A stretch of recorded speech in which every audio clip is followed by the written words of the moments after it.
Hey guys, this is the WalterFootball.com After Dark Show for January 8th, 2025. We're going to be doing the Week 19 NFL picks against the spread for the 2024 NFL season. That is the wild card round of the playoffs. Before we go get into the intros, please hit like, subscribe, comment below, share this video.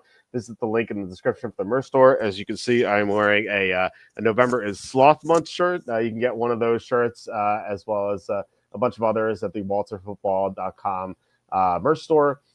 We have a bunch of merch here. 15% off. It's not the 25% off sale that we had for Christmas, but still 15% off. Still pretty good. So if you didn't get one of these shirts and you were looking to, you still get a bit of a sale. So definitely check this out if you want to help the show. Also go to Amazon, get my books, Jerks to the College Years. I was at Penn State for 6 years, and as you can see, I met a bunch of people that were very strange, and I made fun of them in this book. So you can read all about that in this book. Also, how the 2020 MVP was stolen, which is a book about it's basically an expose about how Brett Favre tried to sabotage Aaron Rodgers in 2020. It's quite the interesting read if you haven't gotten to it. So you can check that out as well.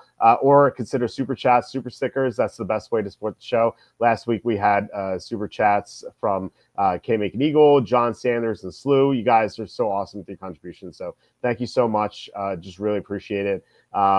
All right, so we are joined once again by Evan Daniel. Evan, how was the close to your 2024 NFL season? Season finale, a good week.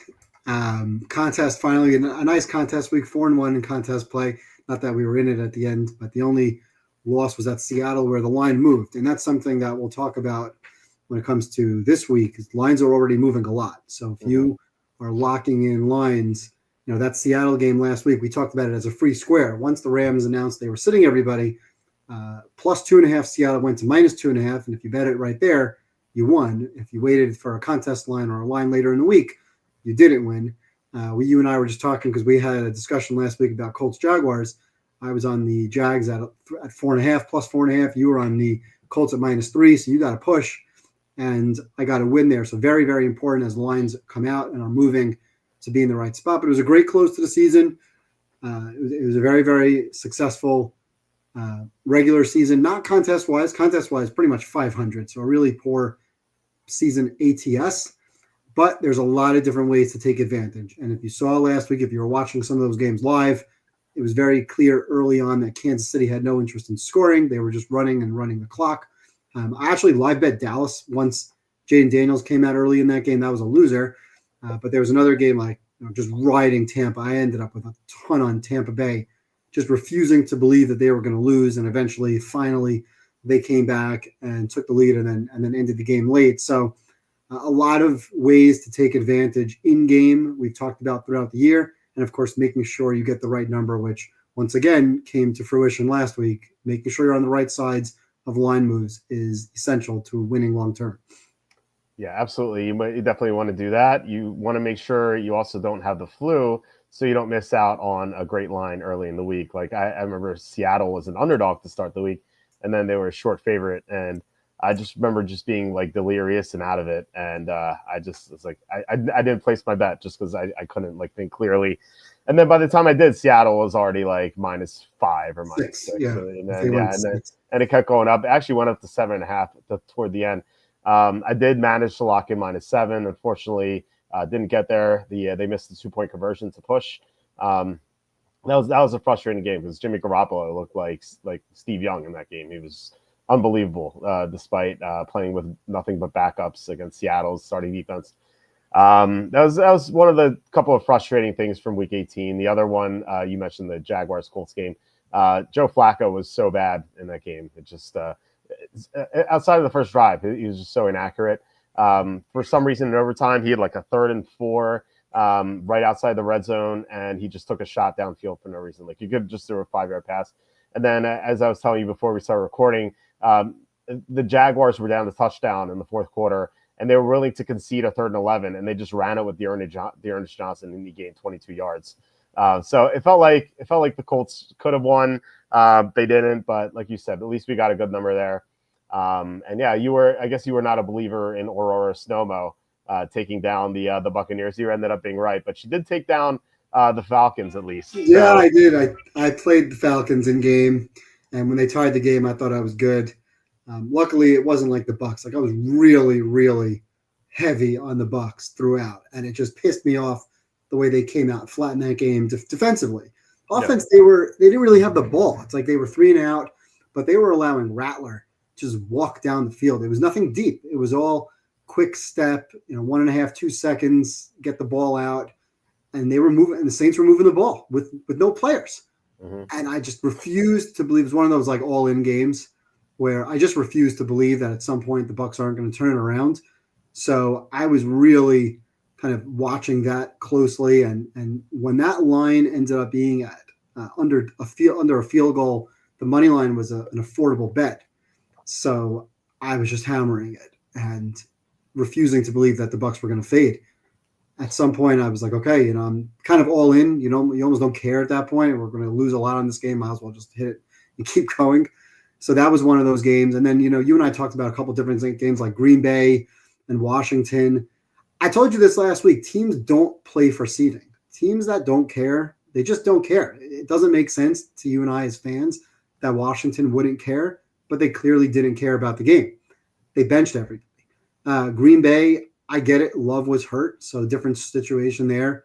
But they certainly didn't act like, at least defensively, the game plan-wise, they didn't seem like they really cared that much either.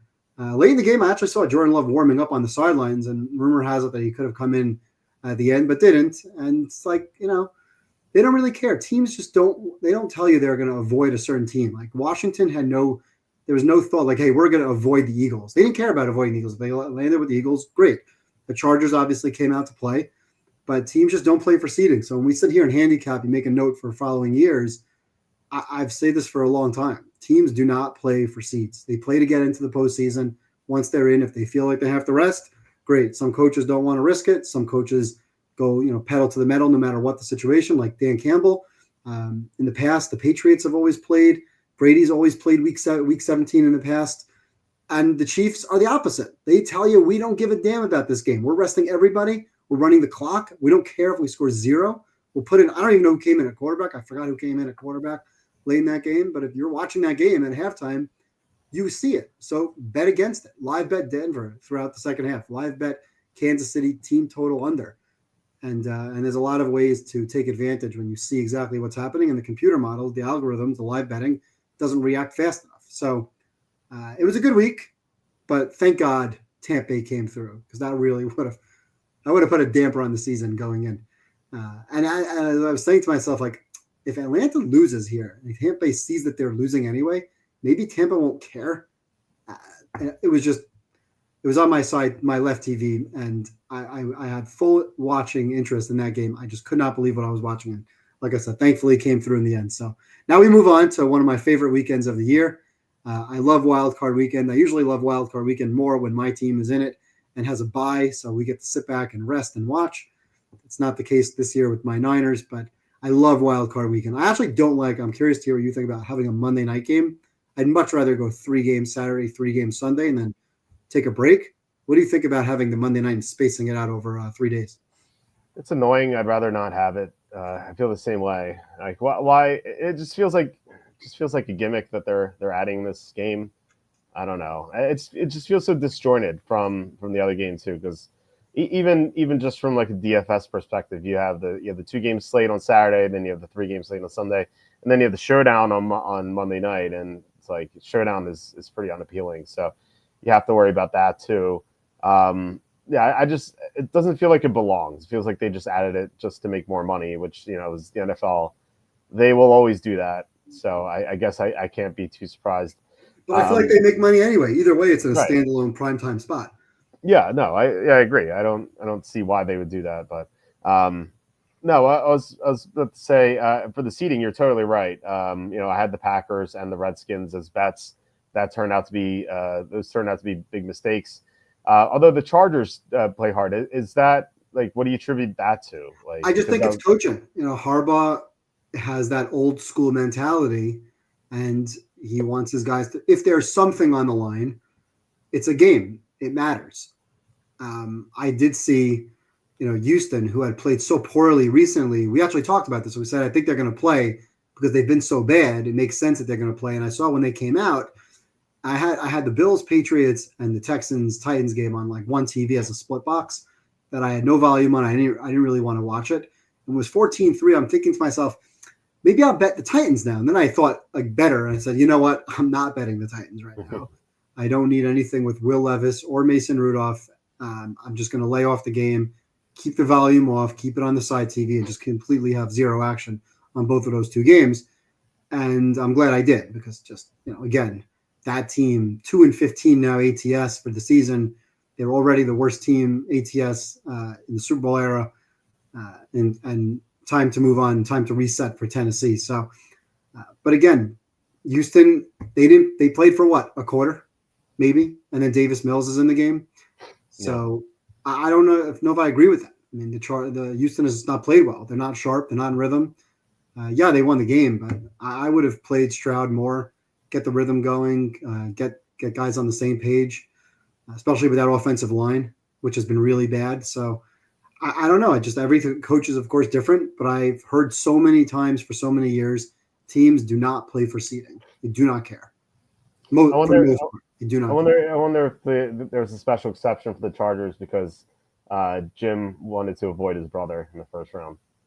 You think that? No, I don't think. You don't think so? I really don't think that came into play. I think the mindset is just we want to win. We want to win because we can win, and there's something on the line. There's something to play for, and I just don't think he thought, hey, I want to avoid my brother in this game.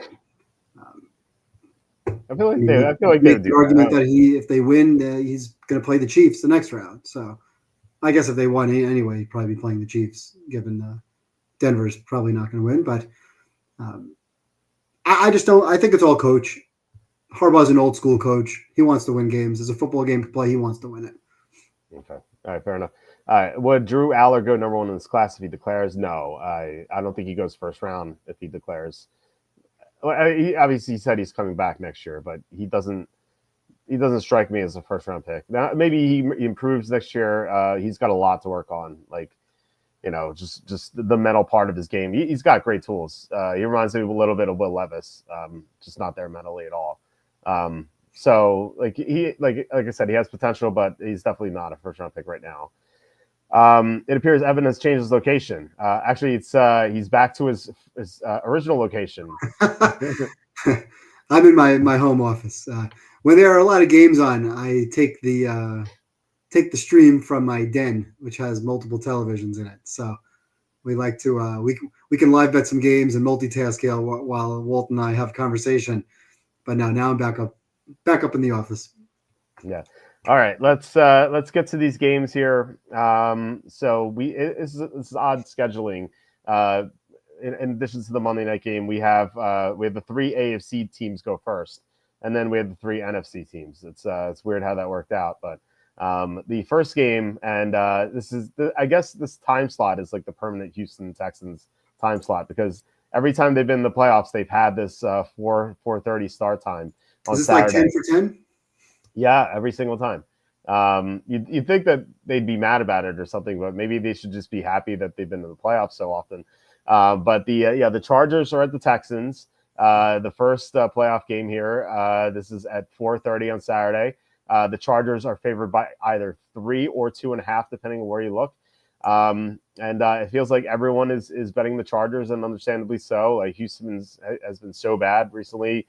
They had 31-2 loss against the Ravens on Christmas. They've had a bunch of other defeats. They lost to Tennessee. They did beat the Dolphins 20-12, but then they rebounded, or the next week they lost to the Chiefs 27-19. They barely beat the Jaguars 23-20. They've had a bunch of ugly results recently.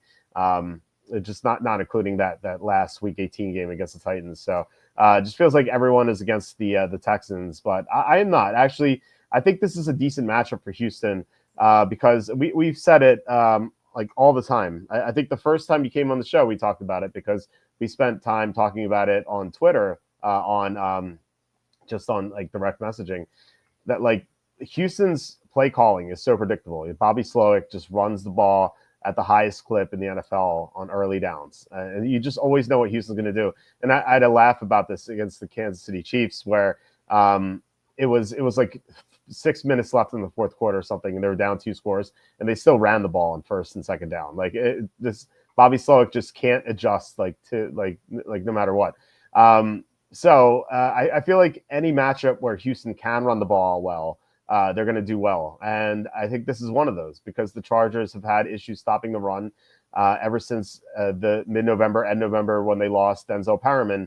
Perriman has been out. He tried to come back one time, but then he got knocked out again.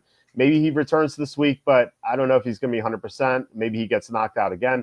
I just don't trust this guy to stay healthy. And so if he doesn't suddenly become 100%, then the Texans should be able to run the ball well. That means C.J. Stroud's going to be in short yardage, and that means he can do well instead of being in long yardage against better defenses. Like, he's going to have an opportunity to move the chains pretty well.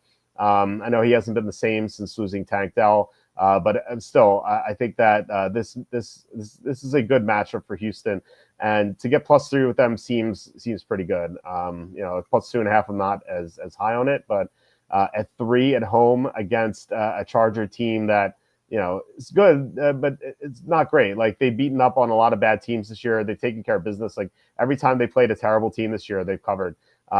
Houston's not terrible. Like, despite looking terrible at times, like they're at least average or maybe slightly above average. I think the Chargers will not have an easy game or anything like that. Like, they could win, but I think Houston has a good chance to cover the +3. So I like the home dog here. What do you think?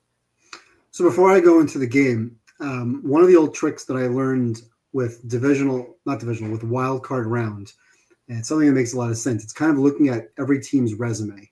Now, it used to be more strength of schedule, but I think now strength of schedule gets a little bit more skewed, with some teams playing just a lot of good teams and others teams not. So what I like to do before I go through the games is go through every team in the playoffs and see what was their record against quote unquote good teams. Right now, you've done this with your team versus Group A or Group B.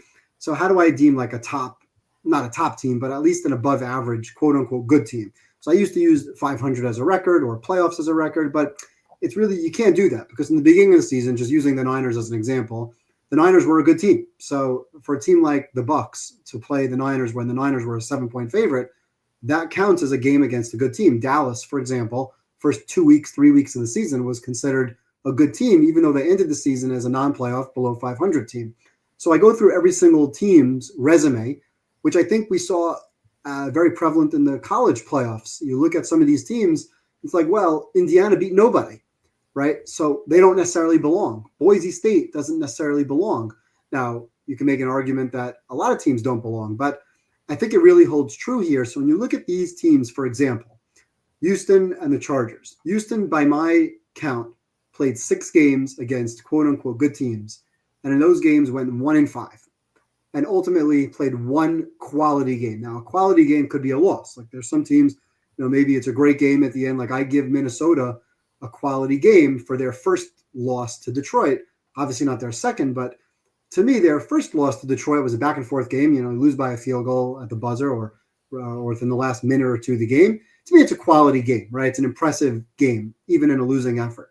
Houston 1-5 against good teams with only 1 quality win. That 1 win was against Buffalo, where they blew a lead and kicked the field goal to walk off.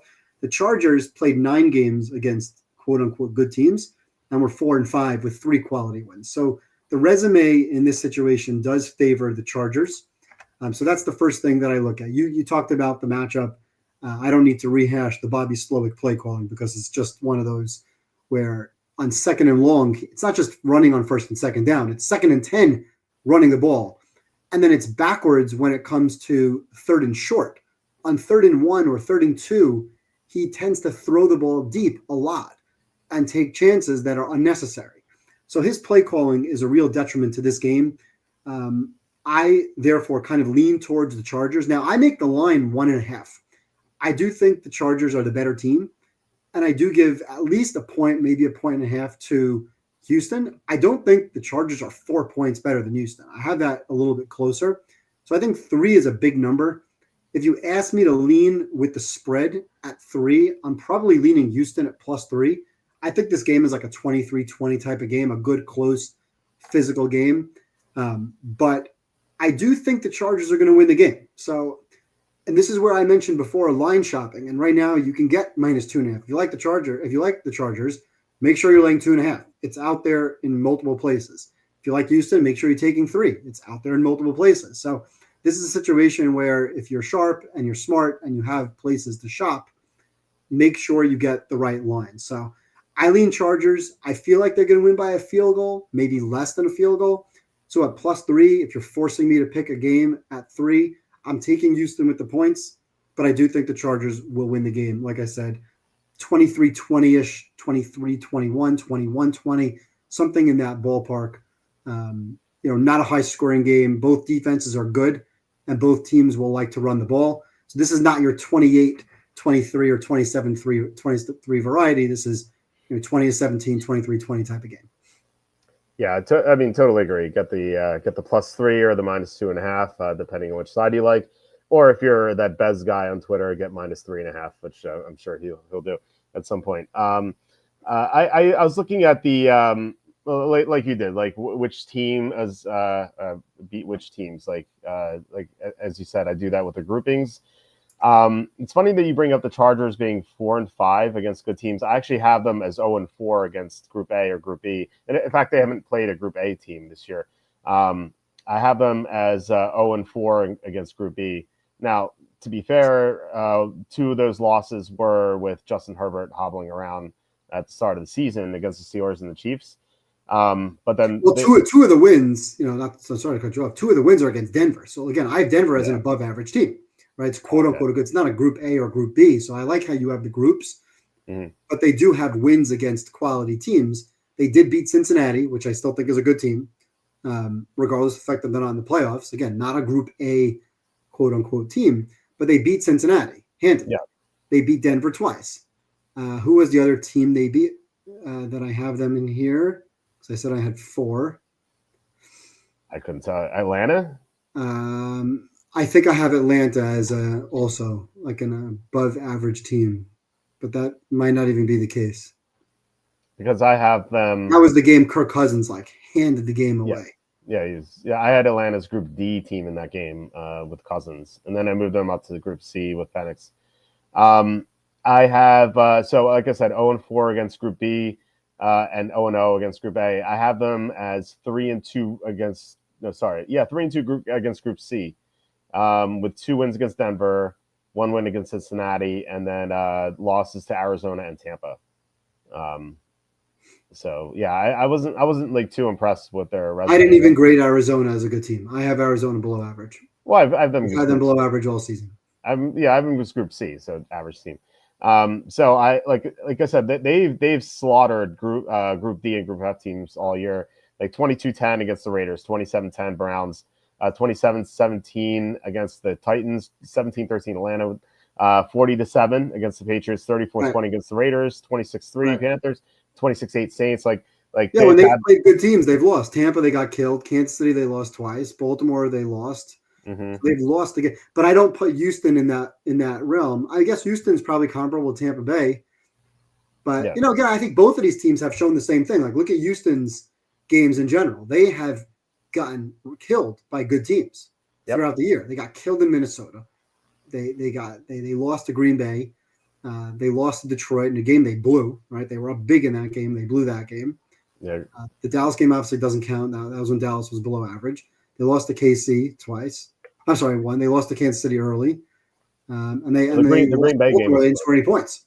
Yeah, the Green Bay game was close, 24-22. The Green Bay game was close, but it's still a loss. Right. Yeah. So, I don't give them necessarily a quality game for that game. Yeah. But both of these teams are very comparable. And that's why I don't think 3 is the right number. I think this line should have been more like 1.5. And then I would have liked the Chargers with the spread. With +3, I, like you, think this is a field goal game. So if I think I have a field goal game, I'm taking the points. Okay. So we agree on the first game. Andrew asking, I know you don't like the Broncos this week. Do you like them for next year? They have a bright future. It depends what they do. They have a quarterback on the rookie contract, which is nice. I'm not a big believer in Bo Nix, but I don't know. Maybe he'll prove me wrong. Like I could definitely be wrong about him. I just think I worry about his ceiling. Like he's a little like Mac Jones, where he had a great rookie year, and then Mac Jones just regressed because there was nowhere to go. Like there's nowhere you couldn't go up. So I don't know. We'll see. The defenses will adjust to Bo Nix and stuff, so he'll have to avoid a sophomore slump. But Sean Payton's a great offensive coach, so maybe he'll get the most out of Bo Nix. So we'll see. We had another question here before we move on. Mike says, "Can you believe the Bears are so desperate they want to interview Mike McCarthy?" It's like you're dating like the ugliest girl in school, and like suddenly like the other guys are like interested for some reason. They're like, "Wait a second, what's happening here?" Yeah, but the funnier thing is that Dallas denied it. Yeah, exactly right. They suddenly got jealous. Like I don't understand this. Like the Bears. I think maybe Chicago's playing mind games with Jerry Jones. That's what I would do. If I were another GM or owner, that's what I would do. Because it makes no sense that Mike McCarthy is going to stay on. We had this discussion like when I think it was the game where they lost to Houston, where like we both said we're like, there's no way this guy's coaching again, and yet he could be the coach again next year, and the other teams are interested. What's happening here? It feels like I'm like we're in the Twilight Zone or something. Where like what if Mike McCarthy's this great coach, and we just don't see it because like we're actually like in reality. It's like that. I don't know if you watched Twilight Zone, but it's like that episode where like the two people are so hideous they can't be seen. But they're actually like beautiful people, and like everyone else just looks like a hog. Like what if Mike McCarthy is this amazing coach, and we're just I don't in this reality we're just like we're the only logical people who don't see it. Yeah, just remember he had Zeke Elliott line up at center one time. Last play of the game. Just remember that. Yeah, I know. I don't like. I understand. For some reason, these teams want him to be their coach. That woman who's sleeping around with everyone on TV, she said today, she said it would be a big mistake if the Cowboys let go of McCarthy. And I actually tweeted that out. I'm like, this is what happens when you let stupid people talk on television. But you know, the Bears want him, so I don't get it at all. Why is Poles interviewing so many coaches? Yeah, I mean, teams are just doing the due diligence. I like it feels like a waste of time to interview some of them. I don't think anyone has requested permission to speak to more coaches than the Jets. It's like every second I see Schefter tweeting something like the Jets have requested permission to speak to Darren Rizzi now. I'm like, what? Yeah. Why? Yeah, Darren Rizzi. What are they doing with that interview? They're interviewing everybody under the sun. Rex Ryan just interviewed today. They're going from Rex Ryan to Darren Rizzi to Mike Vrabel. It's like if you've been a coach in the NFL, the Jets want to talk to you. Yeah, it makes no sense. Like Rex Ryan again, they're bringing him back. Like I get member berries, but still, you could like that can only take you so far. Yeah, I don't know. Rich Coat, yeah, bring back Rich Kotite. that'll be like pure entertainment. All right, let's get to the next game. We have this is the Saturday game, 8:15. Steelers at the Ravens. This line it opened 9.5. It went up to 10.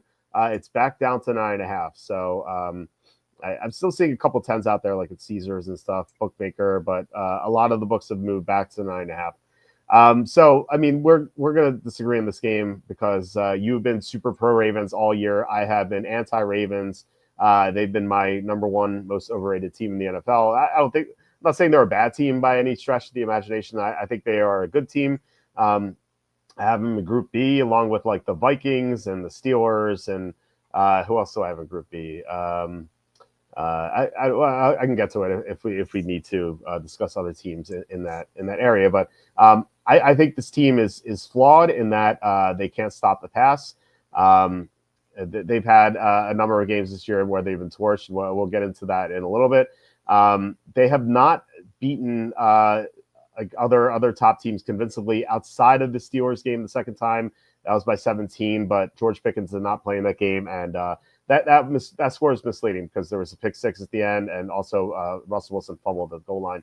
Outside of that game, the other games against Group B this year, they lost by 7 to the Chiefs. They won by 7 against the Redskins. They lost by 2 to the Steelers. They won by 7 against the Chargers. So they haven't blown these teams out at all. They did have the blowout win against Buffalo, but I I don't know. I think Buffalo was not playing well at that point. Like the next week, Buffalo lost to Houston. Like the Bills were not in a good place at that point of the season.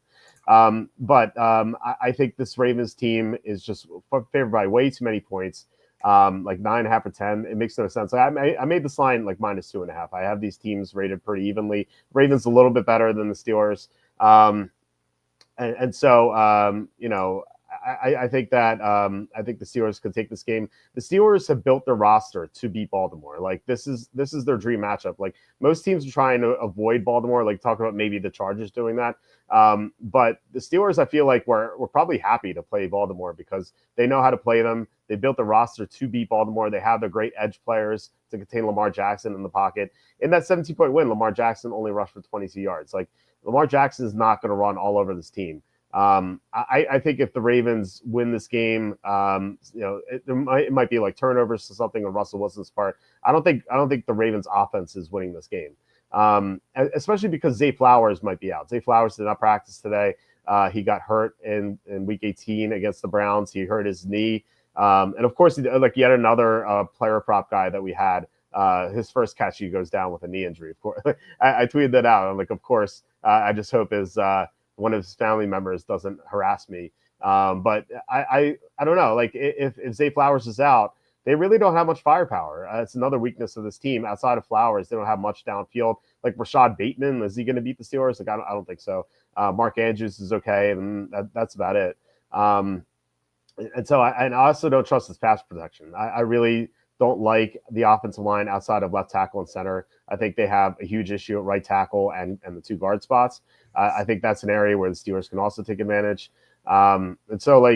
These two areas, like the pass defense and the pass protection, it's just things I have not trusted all year with Baltimore. I think this is a great opportunity to bet the Steelers. I am all over them at +9.5 or +10, and I might bet the money line as well. So, I know you're going to disagree. So please tell me why I'm wrong. Okay, so we are grossly on opposite sides, and I've told you before. I respect your opinion. I respect your knowledge of football, and this is something where we are on. Couldn't be more opposite of opinions. So let me start with, as far as good wins and resume, because that's how I kind of start all my games. I don't have my teams grouped Group A and Group B. So we'll talk about top versus second tier in a minute. I have Baltimore that has played this year 13 games out of their 17 against, quote, good teams. And in those games, I have them with a record of 10-3 with 11 quality games. Now I say 11 instead of 10 because the game, again, it's week 1. So it's a long time ago. But the week 1 game against Kansas City, they drove the field and they were a toe away from tying that game and likely going for 2. So I give that to me was a quality performance. If we go through their schedule as far as, good games or good teams, you've mentioned and you wrote, and you just mentioned it now, that their defense has gotten torched. I would like for you to tell me the game. I'm going to go through the games very quickly here. Kansas City, week 1, I don't think they got torched in that game. Correct me if I'm wrong. I'm pulling up the box score real quick. I don't remember them getting torched. Mahomes threw for 291 yards. It's a great performance by Mahomes, and that's Patrick Mahomes. But I don't know that they got torched. Also, remember, week 1 and maybe the first month of the season, this is a new coordinator with rookie players. And if you watch Kyle Hamilton as the season progressed, he's shifted more from playing more closer to the line to moving back into more of the second half of the season. Of course, rookie Nate Wiggins has been much better now than he was earlier. But that was a game where Mahomes was Mahomes, first game of the season, and put up almost 300 yards. In week 2, I don't know how, this is one of those weird scores of the year. They lost to the Raiders. They blew a 10-point lead. Credit or discredit their overall performance. They got blown out, or they got blown out in the fourth quarter and blew a lead to a very, very bad team. After that, they blew out Dallas. Final score 28-25. That game was 28-6. They blew out Buffalo. You mentioned Buffalo wasn't playing well. That was week 4. In week 1, 2, and 3, Buffalo in 34-28 Arizona, 31-10 over Miami with Tua, and then 47-10. Not quite sure why they weren't playing well going into that game, but they play Baltimore, and they lose 35-10. Cincinnati, Burrow, arguably the MVP of the league, if not the MVP, top 5 MVP. They pretty much torched a lot of teams. That offense put up points and yards against everybody. So that might be the one game or one of 2 games where their secondary got torched. Washington, a good team. They beat 30-23. They controlled that game. Washington, a backdoor push. Tampa, 41-31. They were up 34-10 going into the fourth quarter. At no point in the fourth quarter were they less than 99% to win the game, according to ESPN Game Tracker. They then lost to Jameis Winston. Yes, they got torched by Jameis Winston, who also torched the vaunted Denver defense a couple weeks later with 500 yards passing. And they lost that game because Kyle Hamilton dropped a pick on the last drive. They should have won that game 24-22. I don't know that they got torched, but they lost that game and Winston put up a lot of yards. Denver, another good team, although I still think Denver's overrated, killed them 41-10 in a bad spot going into the Thursday night game against Cincinnati, where, again, they gave up 30 points. So 2 games against Cincinnati, they gave up 30-plus points. Pittsburgh, we talked about 18-16. The excuse, of course, is Pickens didn't play. Okay, I'm not sure I buy that, but they definitely didn't get torched. The Chargers, they beat 30-23. Herbert, I think he threw for like 200 yards in the game. Certainly didn't torch them. I don't know where. 218 yards, Herbert. That's not being torched. The Eagles game was a good close game. They didn't get torched in the secondary. Hurts threw for 118 yards. They did miss 2 field goals, so that was more of a Tucker game than it was a secondary game. Giants game doesn't count. The second Pittsburgh game, obviously 34-17. Houston, not right all year. But it's still Stroud and Nico Collins. They both played in that game. And it wasn't like they gave up 10 points or 13 points. They gave up 0 points. So Houston, a good team, who's not right, who certainly hasn't played like the Houston of old, but they put up nothing. And then, of course, the Cleveland game doesn't count. So going through their games, they have played, to me, outside of Kansas City, who's 10-1 against above-average teams, and most of those games were kind of fluky finishes. Baltimore has the resume of 10-3, and the only other team that's on par with their resume, to me, would be Detroit. Now, yards per play, something that I look at all the time, very into yards per play. I'm not really so into the EPA metric, but yards per play to me is very important. Number 1 in offense, number 1 in rushing, number 1 in passing, number 1 in rush defense, number 7 in overall defense. Why? Because, like you said, their secondary is not great, but it's not like it's number 28, it's number 18 in yards per play. Third down offense, 3rd. Red zone offense, 1st. So across the board, this team against quality opponents, because like I said, 13 of their 17 games are against good teams. It's not like they're playing the bottom of the league week in, week out.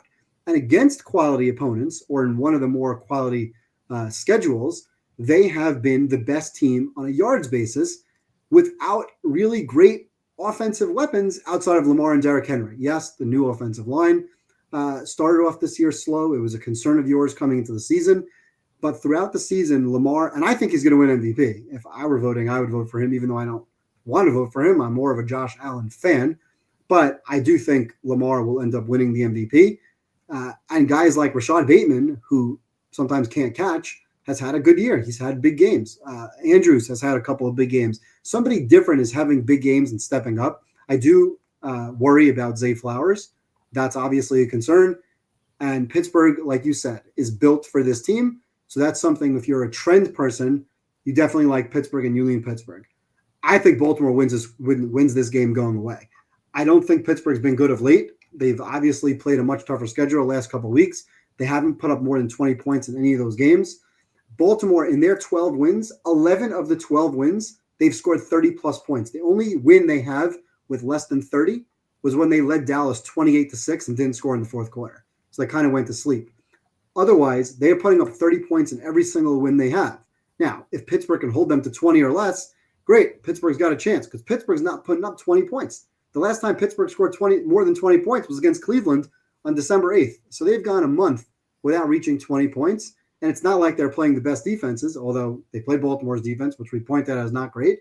They played Philly's defense, which is the best defense. They put up 17 against Cincinnati, which is definitely not the best defense. And I see a lot of regression from Russ. Pickens played last week. He had 4 drops in the game. I don't expect him to have 4 drops again, but he's certainly not Jerry Rice. He's not Justin Jefferson or Jamar Chase coming into this game. He's George Pickens. He's a nice receiver.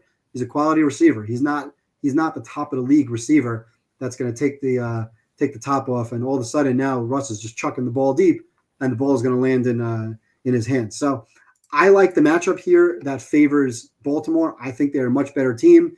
They did rush for 220 yards, almost 6 yards per carry in the last game against Pittsburgh. Pittsburgh is number 6 against the run. They're going to have to do a better job. They're not going to win this game if Baltimore is touching 200 rushing. My power rating in the game makes the game 9.5. I was surprised when it hit 10, but I think Baltimore wins by 10 plus. I think this is more like a 30-17 type of game, unless Baltimore regresses to what they've done in the playoffs in years past. They forget that they have Derrick Henry and they forget to run the ball, or Lamar regresses to or reverts to playoff Lamar, which hasn't been good for his career. I think the one time a team in this round or in these 2 rounds were favored by 10 or more, Baltimore lost to Tennessee a couple of years ago as a 10-point favorite in the divisional round. I think they were the 1 seed and they were a 10-point favorite and they lost outright. So listen, there's always a case to be made. But I love the resume. I love the resume for Baltimore. I do not like the resume for Pittsburgh at all. I think they have their number here. I think one team is arrow up, one team arrow down. And I think this game is like 30-17, 31-17, something in that ballpark. And I don't think Pittsburgh's going to be in the game. I don't think this game's going to be close. I think the score is going to be further than what that is. I just don't think Pittsburgh's going to be in it. So there you have it. I mean, I just don't agree with what you're saying as far as resume. And to me, that's the big difference here. Baltimore, to me, is the number 1 power-rated team by Vegas in football. We talked about this before we went live, that they're favored by 10 or 9.5.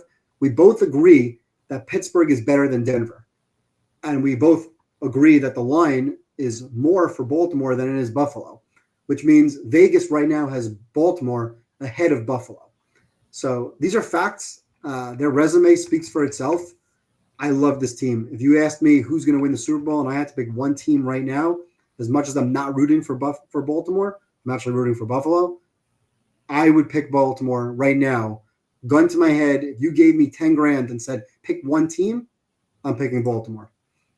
It's funny you say that because if you point a gun to my head and say, pick one AFC favorite to lose this week, I would say Baltimore. So we completely differ on that.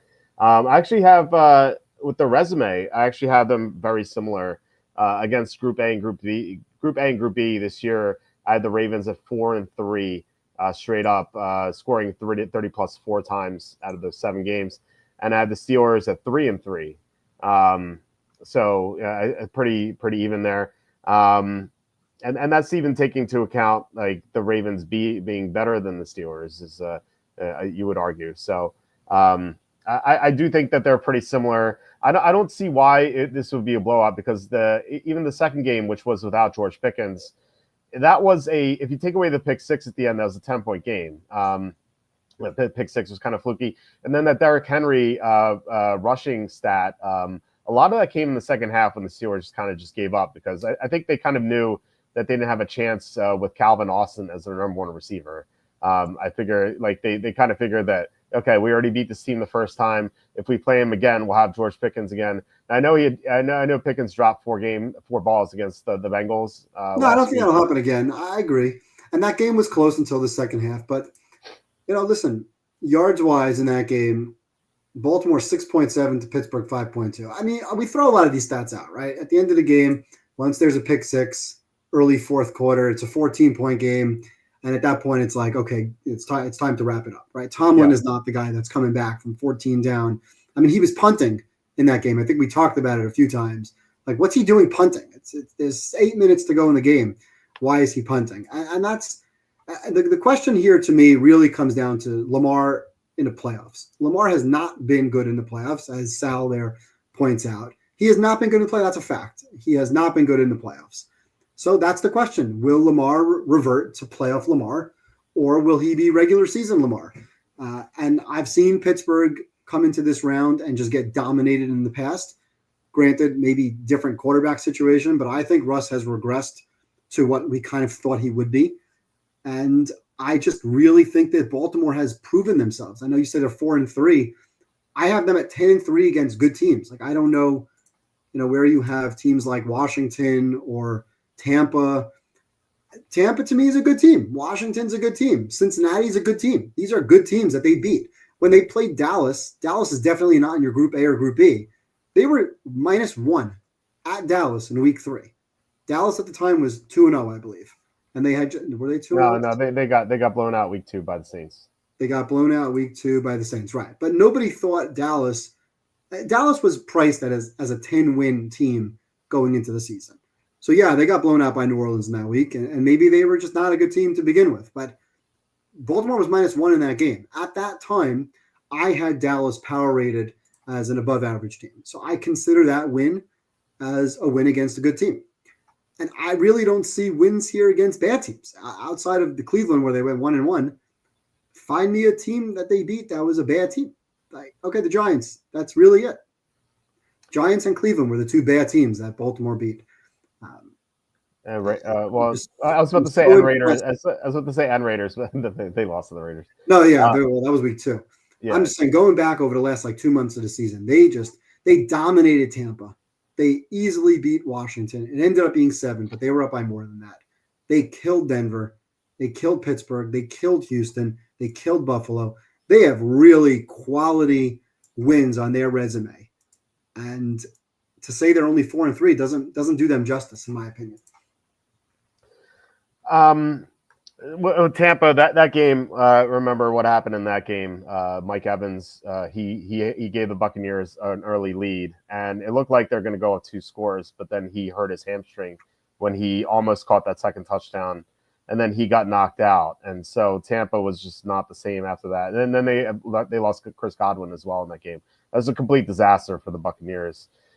Even still, I had Tampa as a Group C team back then. So I just thought they were average. Like I'm not a big Tampa fan. We'll get to Tampa eventually, but I agree with you. Tampa's an average team, but they're an above average team. Yeah, and not a bad team.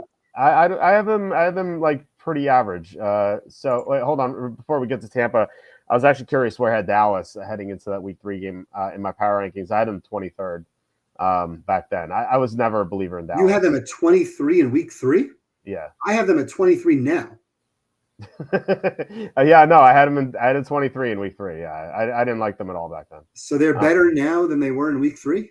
Well, I don't have them at 23 now, or do I? Let me see. I mean, that's crazy. Why? They sucked back then. I mean, listen, they're not good. They're poorly coached, and Dak is a loser, and so I assume you had a very big bet on Baltimore in that week.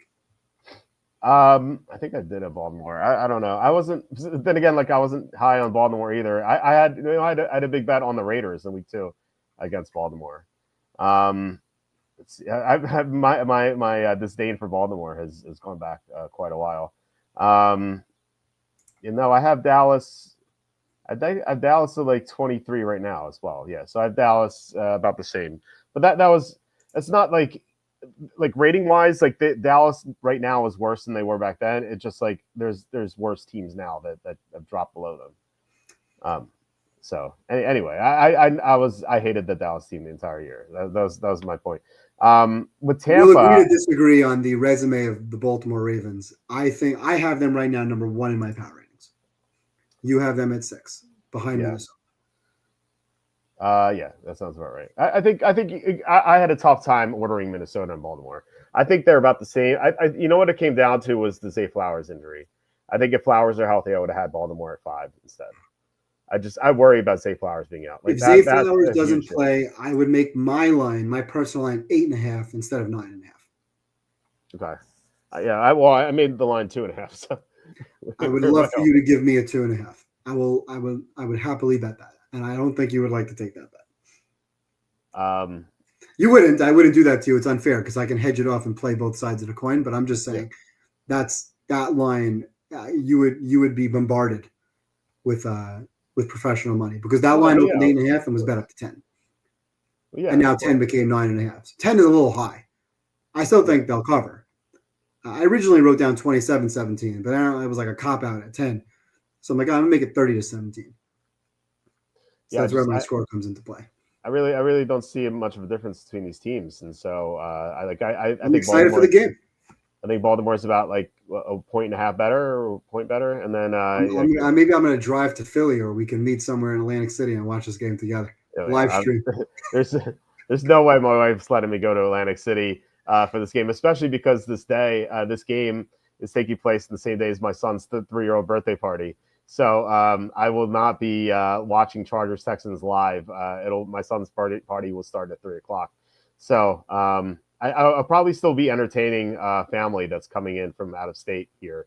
So actually, I was going to mention that later. We may not do a show on Saturday just because I'm going to have family over for my son's 3-year-old birthday party. So if I went to Atlantic City, I don't think.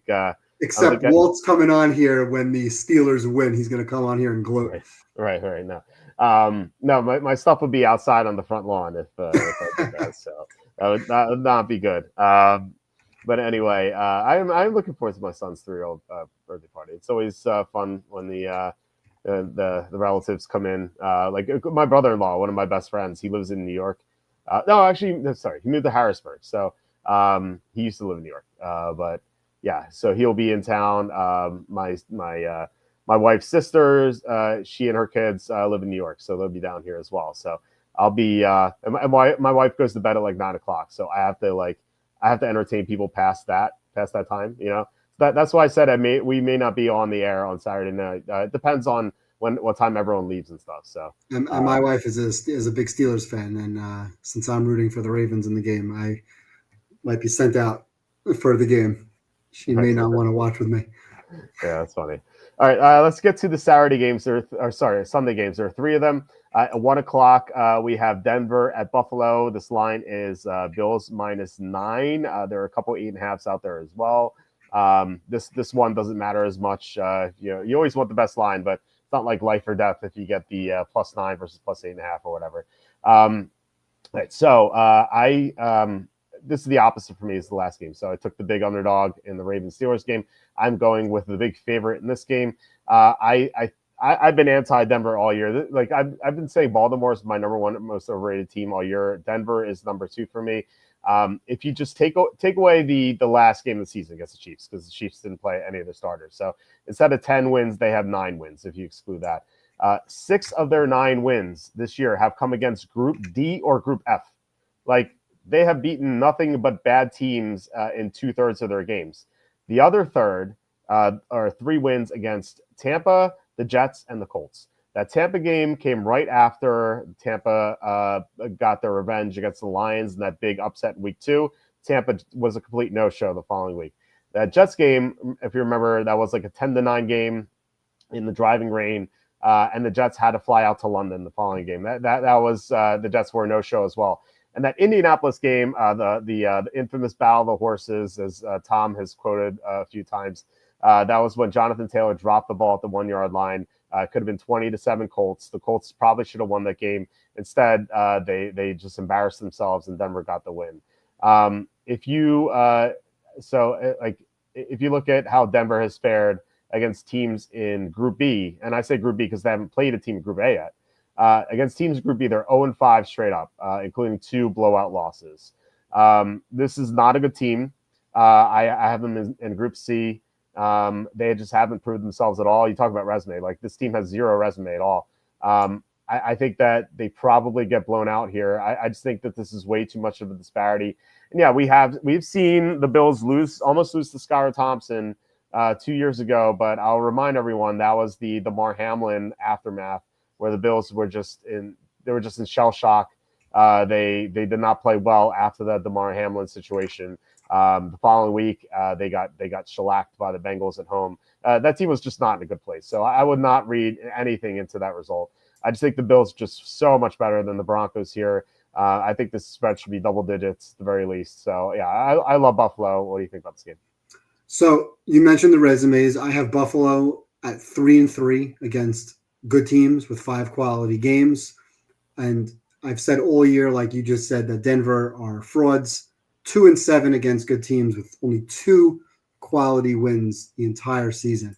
I quickly want to pull up Denver's schedule.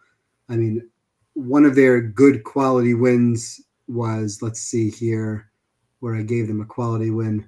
Tampa, which is a very long time ago. You pointed out the situation in that game. And they beat Atlanta 38-6. So I think I gave them a quality game in that situation as well.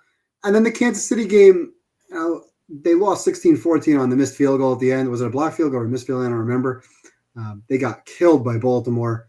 They just don't really belong. It's a shame that they're in this situation. But I have a fear about Buffalo in some of these games when they get behind. And if you talk about like a key to the game, I think Buffalo, you can move the ball on them. They've shown a few times where their defense could be had.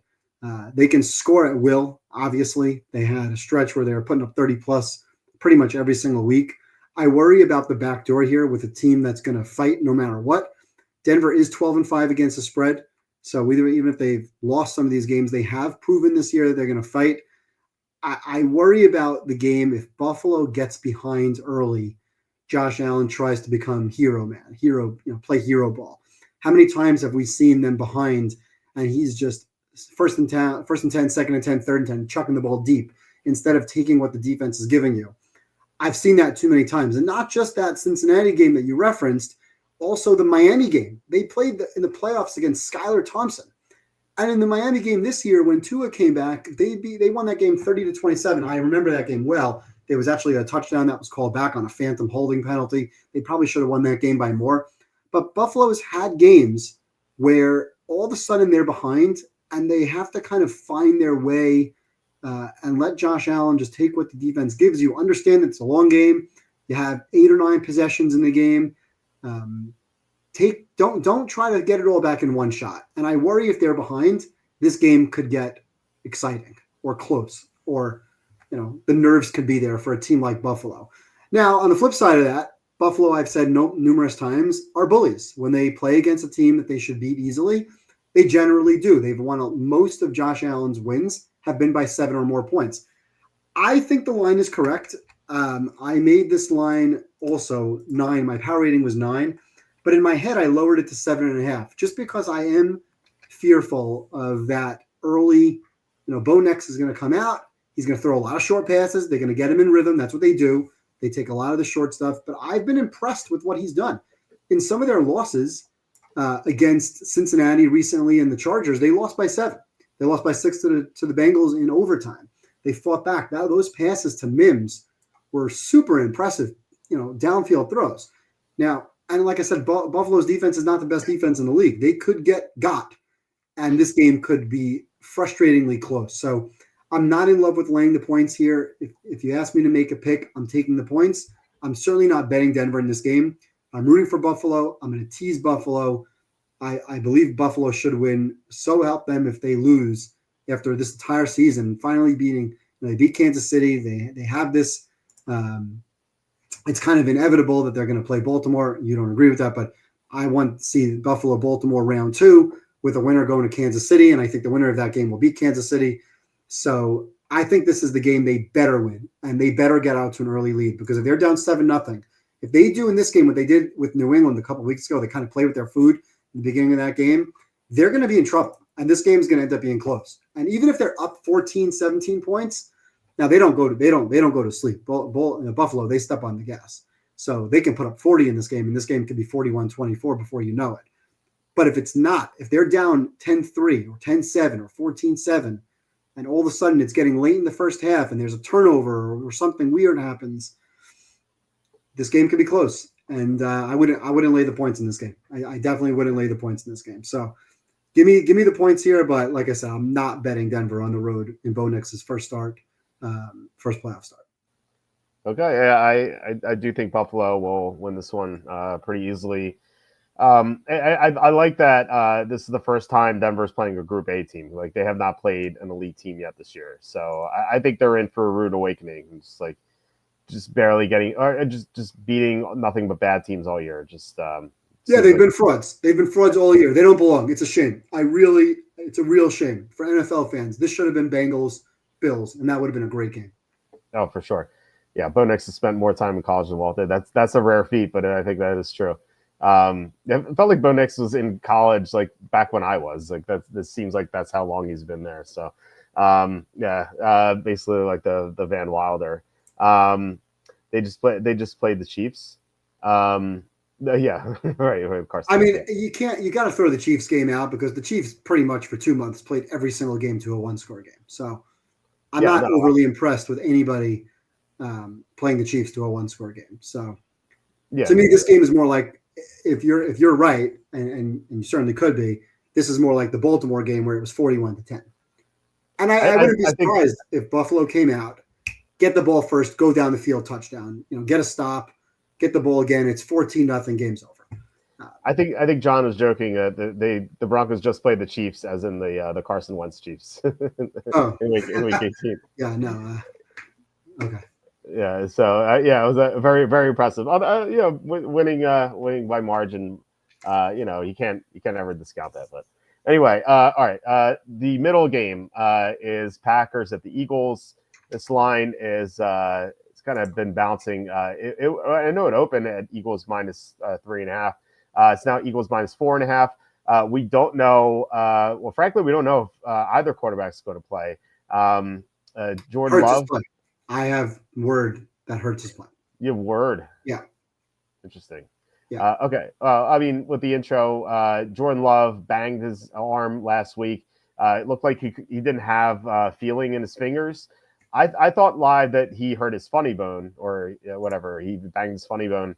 But the fact that he didn't re-enter the game for a while just made me believe otherwise. So we don't know. Also, the Packers lost Christian Watson to an injury, is non-contact injury, which is kind of sad. We had fun with Christian Watson and his dad, but it kind of sucks.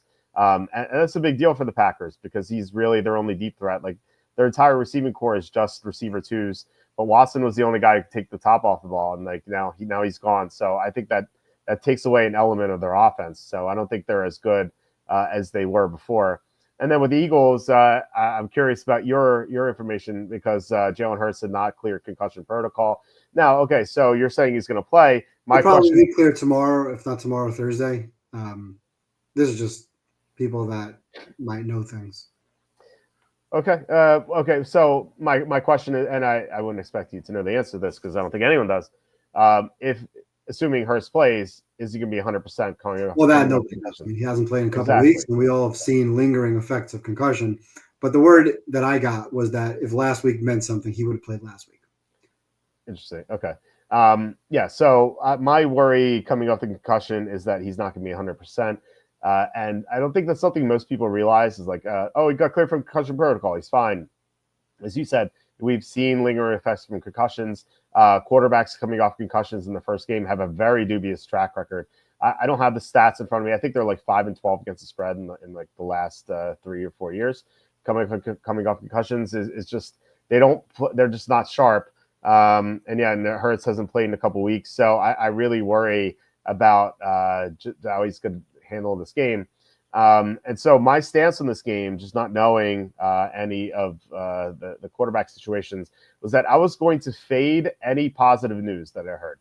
It's kind of like in the stock market. You buy the rumors, sell the news. I was going to sell the news on whatever we heard first. So if you're telling me that once the news breaks that Jalen Hurts has cleared concussion protocol, I assume this line is going to go up. And once it does, I think I'd take the Packers because I don't think Hurts is going to be very sharp. And it's not like the Eagles will be able to run the ball very effectively on the Packers because the Packers have the number 3 run defense in the NFL, according to EPA. So it's not like Saquon Barkley could have a huge game either. And so, the Packers are a very solid team. They've had some great results this year. The final 2 games of the season, not so much. But in that Week 17 game, Kenny was on Wednesday's show, and he theorized that the Packers just had a vanilla game plan because they thought they were going to see the Vikings soon enough, and they had nothing to play for. As you said, they don't, teams don't play for seeding. So the Packers just had a vanilla game plan in Week 17, and then Week 18, they didn't really have their best effort against the Bears either. Plus he had Watson go down and Love lead the game. So, I assuming what you said happens, I will be on the Packers at a higher number than what we have now. But I'm curious to hear your thoughts on this game. Yeah, so the word is that both quarterbacks are gonna play. I think Love, they claim that he could have played at the end. This is just, I guess, reading the tea leaves of beat reporters who have said that he probably could have gone back in the game at the end of that game if they really needed him to. And then I heard from people who are betting these games heavily that Hurts is fine and he'll be cleared as soon as they have practice tomorrow or the next day, that he'll be at practice for this game and won't be an issue. So my handicap in this game is really under the assumption that both quarterbacks are, call it 90%. I mean, we don't know lingering effects of concussion. We certainly don't know lingering effects of banging an elbow and hitting your funny bone. But let's take those two pieces out because they'll probably be unknown until the game starts and you can really see it with your own eyes. So I look at resume again, and I have Philly 6-3 against good teams with 6 quality wins, and Green Bay only 3-5 with 3 quality games. So that to me is very telling. You know, we always look at Green Bay as like, oh, this is a really good team. They've been really good. They're a Super Bowl contender. And then the question is like, who have they beaten? Who is their impressive games this season? I mean, yes, they played an impressive game against Detroit where they lost 34-31. That's an impressive game. That's a quality game, whether they win or lost. That's still a quality game. But I don't look through their resume. The Seattle win on the road was a good quality win, 30-13.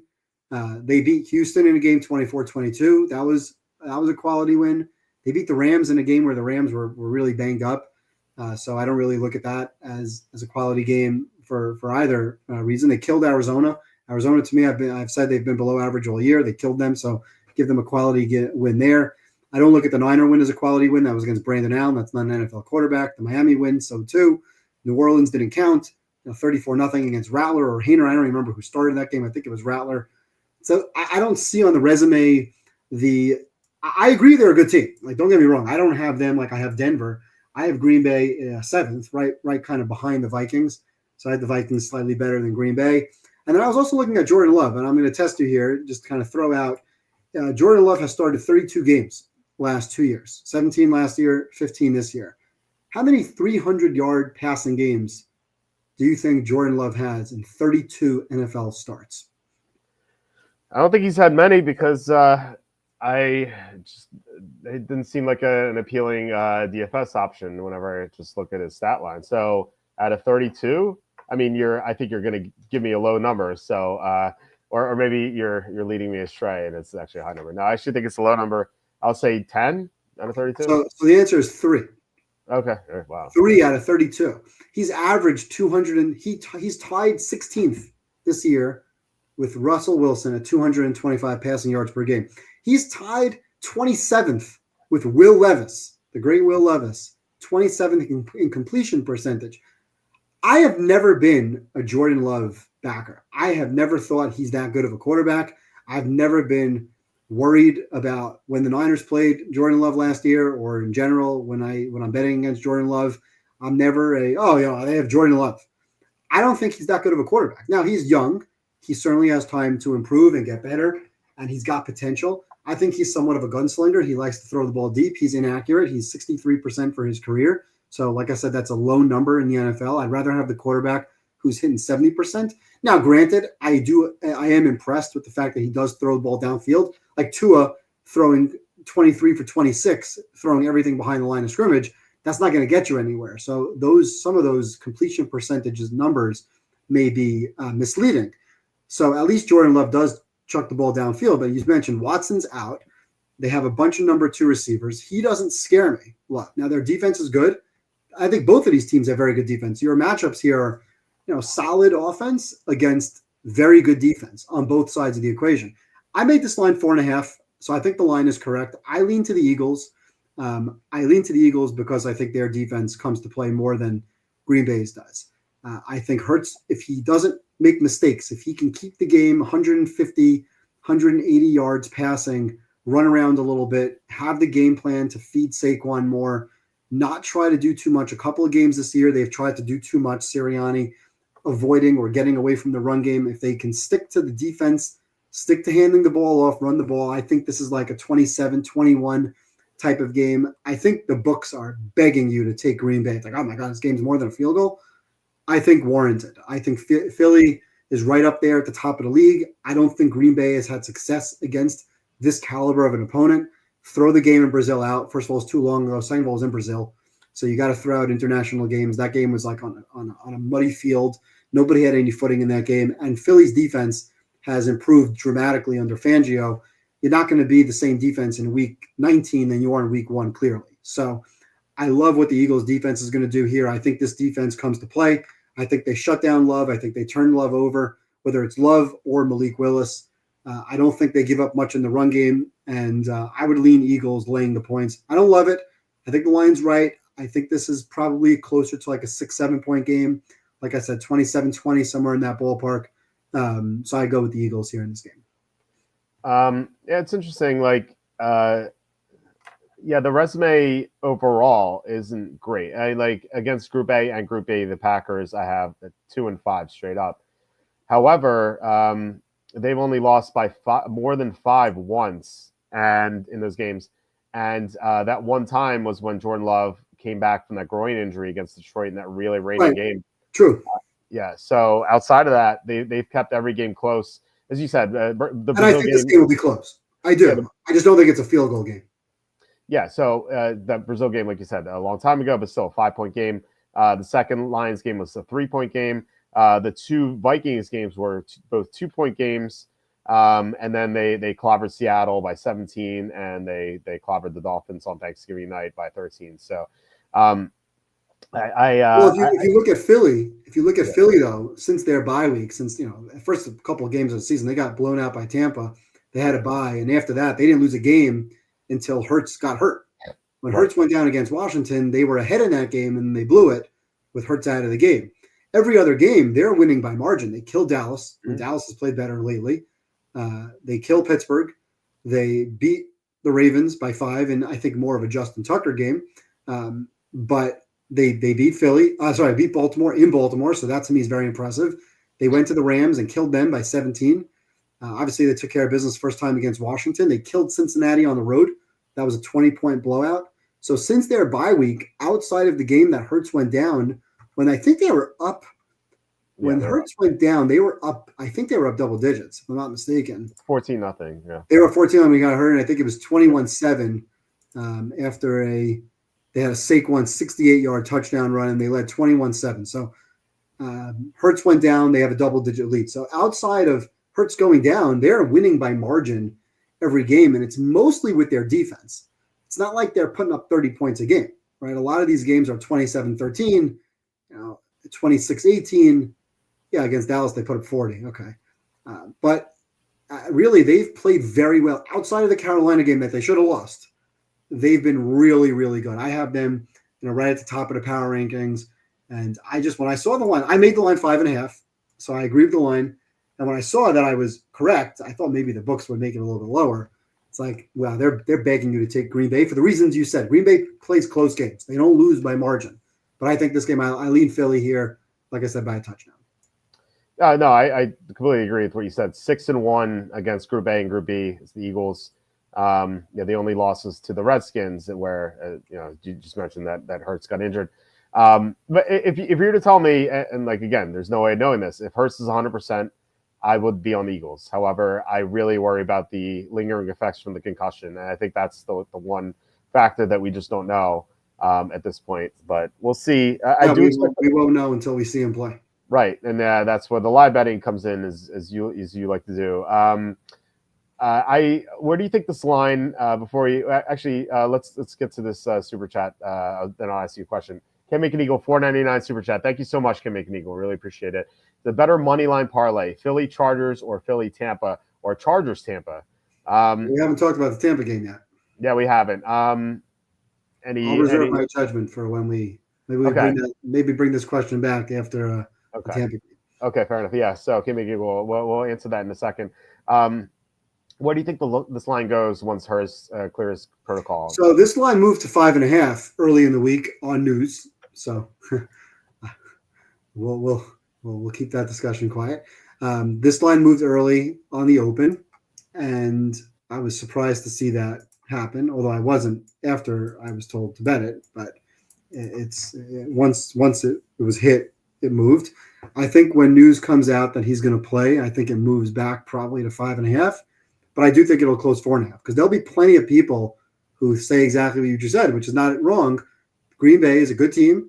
They are a good team. They're a top 10 team. They're a contender. There's a lot of people who could see them coming into this game and winning like they did last year in Dallas as a 7-2. It would not shock me to see Hurts playing poorly, even if he does come out and play. Who knows what the lingering effects are?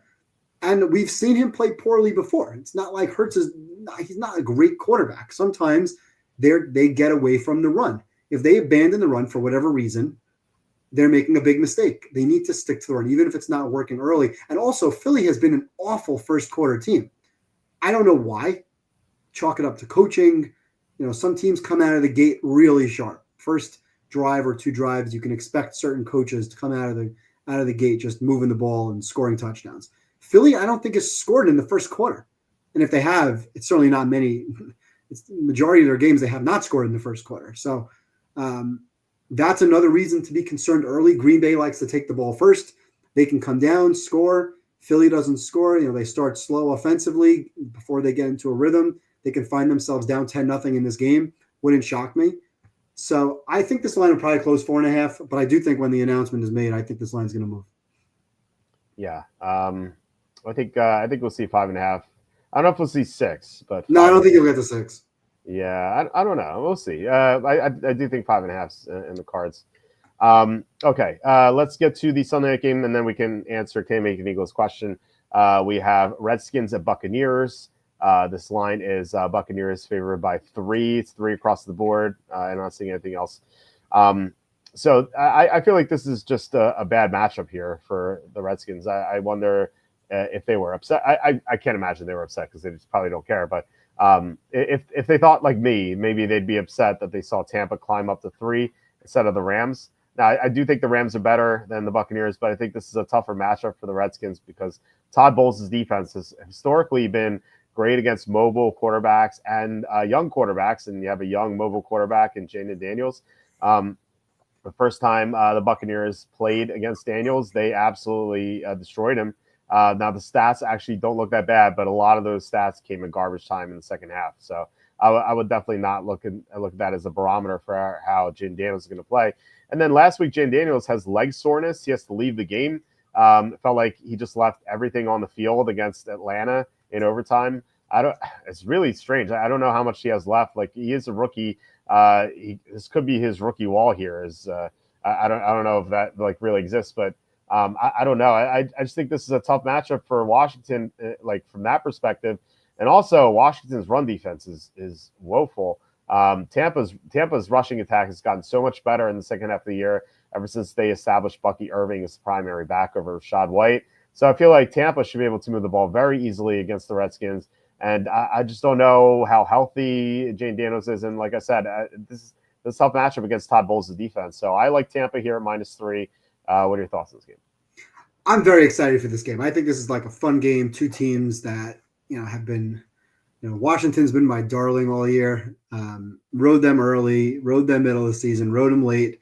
So this has just like been my team this year, kind of my adopted team. I really like Jaden Daniels. I liked him in college. So Tampa has only one quality win since week 4, which was their at the Chargers week 15 game. Overall, I have Tampa 4-6 against good teams. I have Washington 3-4 against good teams, each with 4 quality games. You pointed out the matchup. The one matchup that probably matters in this game is Tampa Bay's got the number 3 rushing offense against Washington, number 30 rush defense. So that's probably something to be nervous about. Now, I want to just look quickly at the schedule because that's something that, like I said all night, that's something that I really pay much attention to. Tampa Bay, since the bye week, and this is when I bet them, right? We talked about they were 4-6. They went into their bye, and their line was like 8.5. And there was probably plus money on winning the division, but I like the 8.5. But who have they beaten since? They had a 4-game losing streak going to the bye. They killed by Baltimore, Atlanta, Kansas City. They lost in overtime, and then the Niners. And then they beat the Giants. They beat Carolina in overtime when Chuba Hubbard fumbled, right? That was a game they probably should have lost. They beat the Raiders at home. They killed the Chargers. That was their one good win. They lost at Dallas, a poor loss. They beat Carolina. That doesn't no, I shouldn't say it doesn't count. Carolina's been much better, but they beat Carolina. And, of course, they were awful against New Orleans. Awful in that game. Call it maybe a look ahead. Maybe they took him for granted. Maybe they were more focused on getting Mike Evans his 1,000 yards. That was very funny at the end when they did get him his 1,000 yards. But that's besides what's conversation and props for another day. Now, Washington, they haven't played great second half of the season. They've maybe have hit somewhat of a wall. They certainly should not have beaten Philly. If Hurts plays the rest of that game, they don't win that game. The Atlanta game was back and forth. They certainly didn't deserve to cover that game in overtime. They of course did. This week's game didn't really count. Tennessee game doesn't count. And before that, they had a 3-game losing streak. And before that, beat the Giants and the Bears on the Hail Mary game. So they haven't been overly impressive. But one thing to look at in this game, kind of my matchups, and where do I see the game landing? I think this game is very, very hard to predict because I think this really comes down to 3rd and 4th down conversions and turnovers. And you really can't predict some of these metrics just looking at the 3rd downs this year. Tampa Bay is number 1 on 3rd down, 50% converting. Washington's number 6 on 3rd downs, converting 45%. Crazy, though. Washington, we've said this many times, unbelievable on 4th down, 86% on 4th down. They've gone for a lot of them. Obviously, number 1 in the league. Tampa, number 9 in the league at 64% on 4th down. So to predict who's going to convert 3rd and 4th downs is extremely difficult. I think both teams have really benefited in these downs from running quarterbacks. Jaden, more of a running threat, but Baker's been great running the football also. Although last week there was a 3rd and 2, and they ran a QB sweep, which took a loss of 5. And I'm thinking, like, what the hell are you doing? I'm sitting there with a lot of money on this at this juncture. Tampa's still losing, and they ran a QB sweep. It wasn't a sneak. It wasn't Baker taking off under pressure. It was a sweep with the quarterback who had no place to go. And then there's turnovers to take into consideration. Baker has the 2nd most picks in the league, 15, only worse than Kirk Cousins, who has 16. So does he revert in some of those games? Like we mentioned the Ravens game before. He had 2 early picks.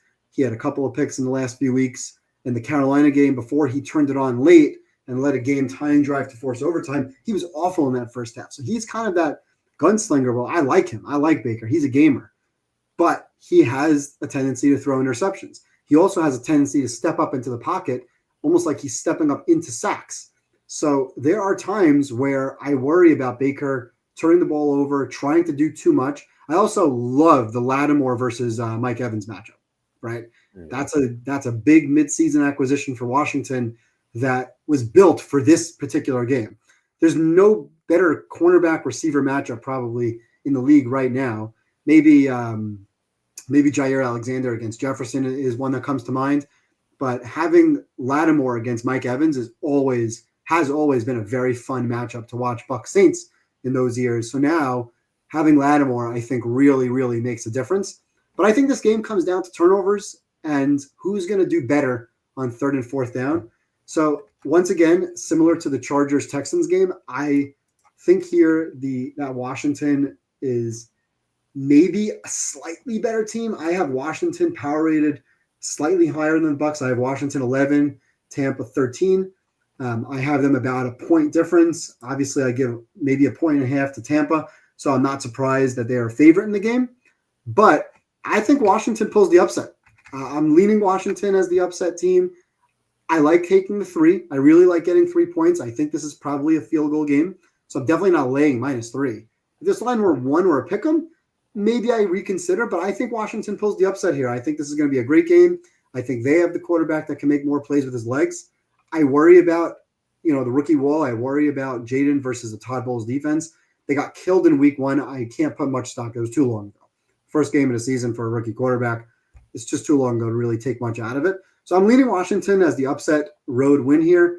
I think they'll be the better team on 3rd downs, and I think Jaden protects the ball better than Baker. Maybe Baker has a big pick in this game, and that will probably be the difference. If Baker plays a clean game, they probably win.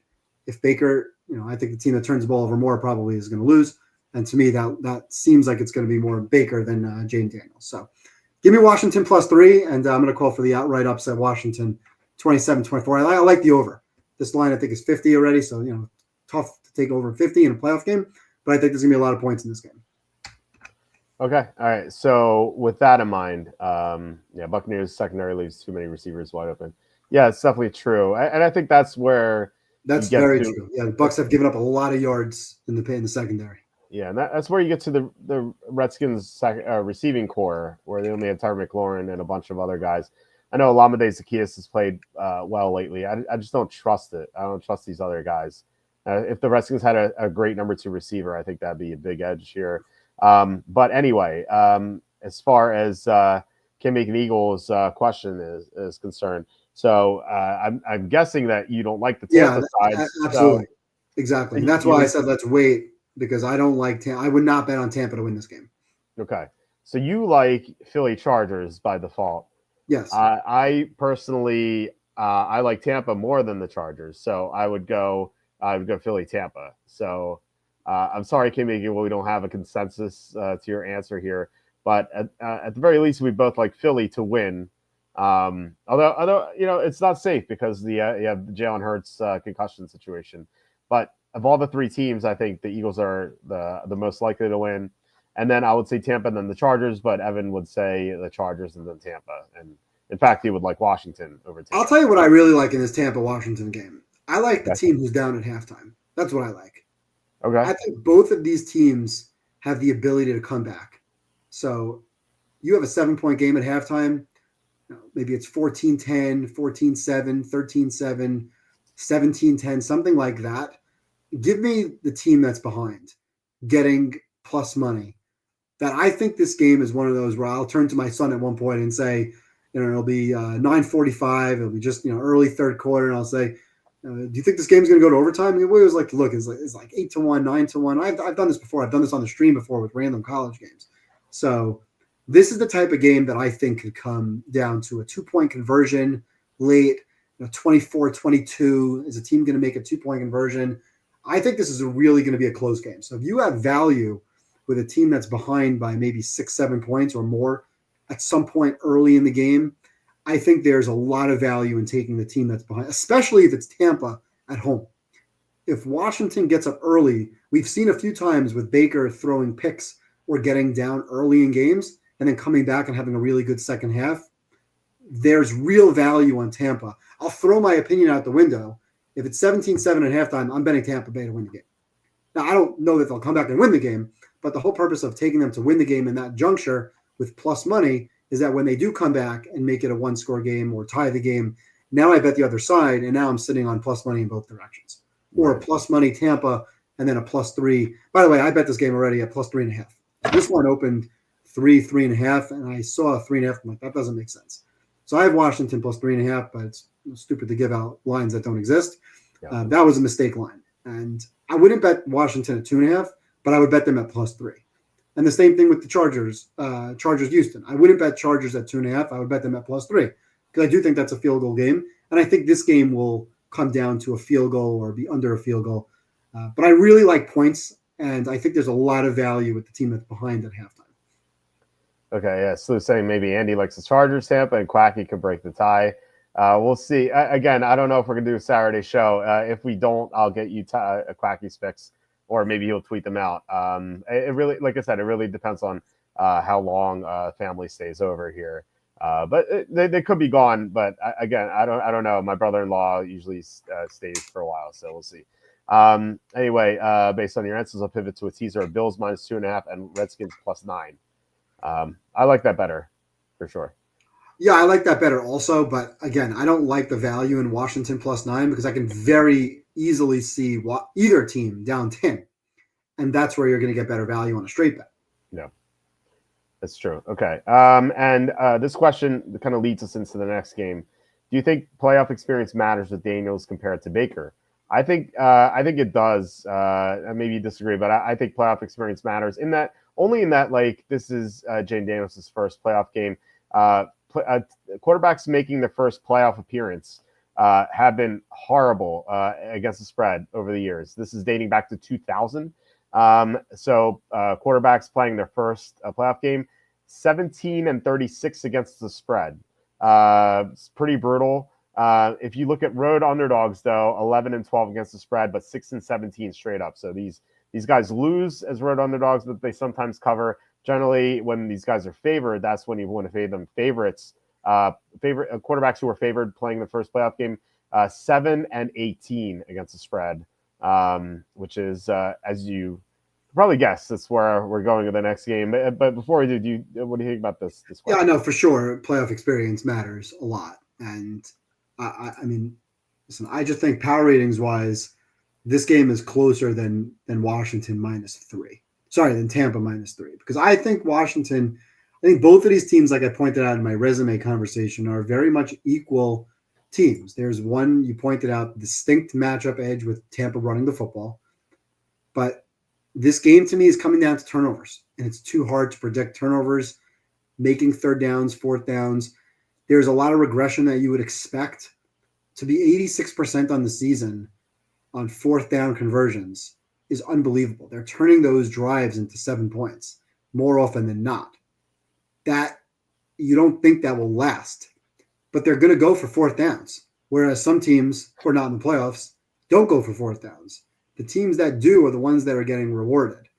So, but to predict that they're going to continue maintaining an 86% threshold on fourth downs is unlikely.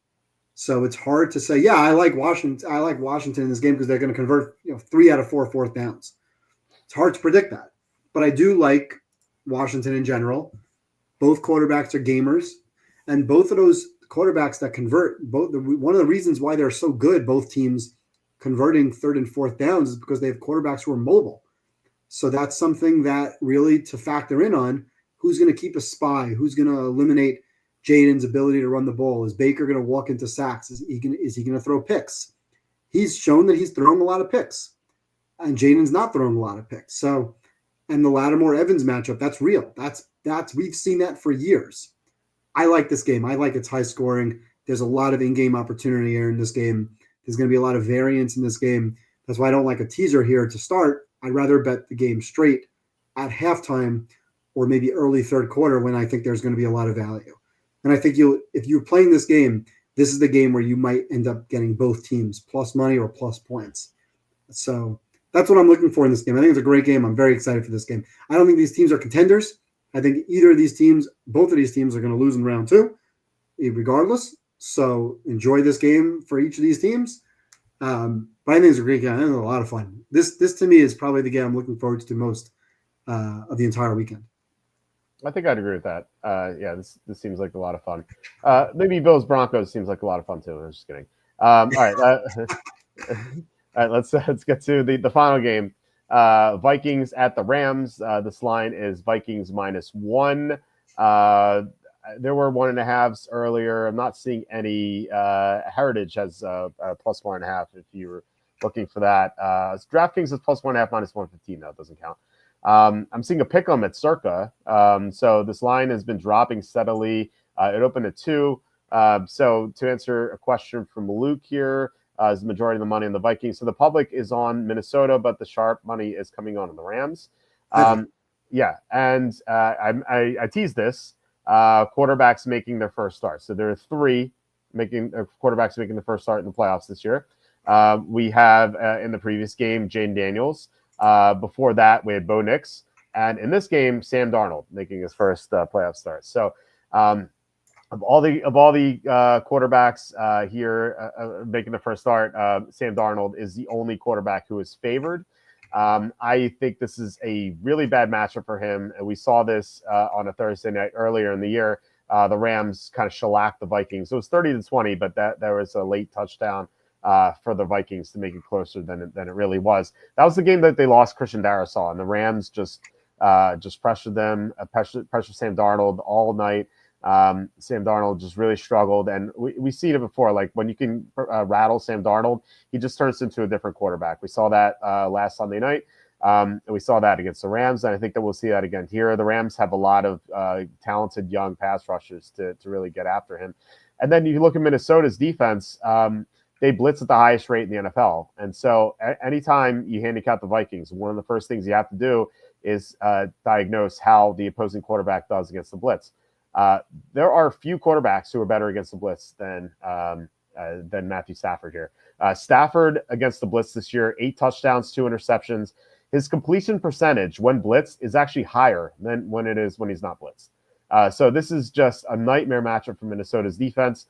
We saw it last time. They 30 points Stafford scored. The Vikings have issues in their secondary. I don't think they're going to be able to cover Puka Nacua or Cooper Kupp for that matter. And now Stafford even has Tyler Higbee, who's returned recently. So just a ton of weapons here for Stafford. I think that the Rams beat the Vikings once again. I'm sure the Viking fans who've been sending me lots of hate mail will be angry about this, but I like the Rams a lot here. What do you think about this game? You stole my handicap. It's really about the pressure. So I'm on the Rams here as well. Just going back to my quick resume: Rams 5-3 against good teams. Minnesota 6-3. The Rams 6 quality wins. Minnesota 8 quality games. So Minnesota's earned it. They're a good team, but they're not a 1 seed. And I said last week before watching the Detroit Minnesota game, it was kind of be a shame because Detroit's kind of earned that 1 seed. They are a top of the league team. Minnesota's not. In this game, it really comes down to pressure. So you stole the handicap right out of my mouth. In the week 8 matchup, also comes down to red zone. And that's something we've seen a lot with Minnesota over the weeks. We've seen them fail in the red zone time and time again. Last week, they failed a number of times in the red zone. I said a few times, like, they had the ball inside the 13 4 times and scored 6 points. Now, I like the fact that they're going for it. No question about it. But a few times just not getting the right play in or not converting, not executing. The Jaguars game, they didn't execute. There were a number of games where they didn't execute in the red zone, including the game against the Rams the first time they played in week 8. Rams were 3 for 3 in the red zone. Minnesota 2 for 4. So that's something to really pay attention to. And then you stole the words out of my mouth as far as pressure. Neither quarterback is really good against the pressure. I mean, you're pulling up Stafford's numbers. When I've seen Stafford pressured up the middle, he's really struggled. But I think what the Vikings do a lot more is they simulate pressure and they drop guys into coverage, and he's able to diagnose that. A lot of quarterbacks can't. McVay is smart enough. Stafford is smart enough to see that coming, and then he takes advantage. A lot of his passes go to the outside, not right over the middle. He gets guys. He boots a lot more. You see Puka getting the ball out and screen. Cooper Kupp getting the ball out in wide receiver bubble screens. He's less throwing the ball into where guys are just dropping back into coverage and tricking the quarterbacks like they do against the Shanahan tree, which they've done a few times this year against Shanahan or Bobby Slowick's teams. He's not doing that against Stafford. So I think the pressure situation, you're going to see a lot of what you saw last week. Darnold under pressure is not very good. I make the game a pick 'em, so I'm not surprised that the line is where it is. I'm not surprised the line is coming down. I have the Rams winning a close game. I don't think they're running away with this game. I don't think it's 30-20. If you remember that game, it was actually 28-20. I think it was really 21-20. Rams scored late, and before the Vikings had a chance to drive the field, there was a last play safety, which wasn't a safety. It was a face mask, if you remember, in the end zone. So I wonder what would have happened if they gave the Vikings 15 yards in the first down to kind of reset the drive, but didn't happen. I think this game is similar. I have this game 23-20 Rams. I won't be surprised if Minnesota wins. The Rams have had a couple of games this year that have kind of thrown me off the scent. Like, I bet them in the Miami game at home against Miami, and they lost. I think it was 31-15. That was a disappointing game. But they've proven that they can score with anybody. They can put up points if they need to. If they need to put up 27, 30 points, they can. I don't think they'll need to here. I don't think they'll give up more than 20, 23 points to Sam Darnold. So I like the Rams in this spot, 23-20. Also, what's the over-under in this game? I think this is kind of right around the number. No, this line is 47. I think that line's a little high. I think that total is too high. I think this is going to be a lower scoring game than 47. But I like the Rams to win. Okay, yeah. Glad we agree on that last one. Luke says I have a plus 100 multi on the Ravens money line, Bills money line, and Rams plus 8.5. Well, Walter doesn't like that, but I do. I'm not. Look, I think the Ravens. Gun to my head, I think the Ravens beat the Steelers. So I know. I'm sure. I'm not in love with it, but I think. Do I think this will win? Yes, I think it'll win. I think it's more likely to win than not. And you said plus 100, so it's about 50-50. So yeah. I like that as well. The Rams were a great teaser leg at 1.5 too. Yeah. When you're getting 7.5. Now you're not. So be careful with it. That's not a great bet on the teaser. If you have 8.5, you're in business. But if you're teasing a pick 'em or a 1 to 6 or 7, that's just not the right move. So I wouldn't go there. But I like the Rams to win. So I think that the one quirk is that on DraftKings is still plus 1.5. And I believe that DraftKings offers minus 120 on their teasers. Yeah, they do. So yeah, you can get right now. You can still get Rams plus 7.5 and Bills, or for example, Bills minus 2.5. Right now at minus 120 on DraftKings. There you go. That's a good bet. Yeah, so that might disappear soon. Like it's plus 1.5, minus 115, so it could go to 1 soon. So if you're looking to do that, I might actually bet that tonight. So yeah, it's interesting when you look at lines like DraftKings. So DraftKings, anybody, I shouldn't say most people who are betting consistently and winning consistently. It doesn't matter if you're winning a lot or a little. You could be winning $100 a bet, and you'll still get limited at DraftKings. If you're winning consistently, whatever amount of money, you will get limited. Mm-hmm. So it's interesting to see that DraftKings is the book that's still at 1.5. Almost every other place right now is less than that. You're seeing ones, and Circle, which takes real bets, real money bets, down at Pick'em. So that tells you what you need to know as far as who's betting which team.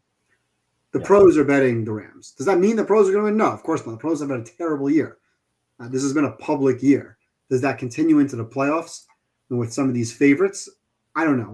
You and I have been handicapping games the same way for a long time. So I think to change that now, just because this year has been an outlier year for favorites, would be a foolish move. But the big money is moving this number to a pick'em for a reason. Yeah. I think a lot of people like the Rams in this spot. Yeah. Yeah, I agree with that.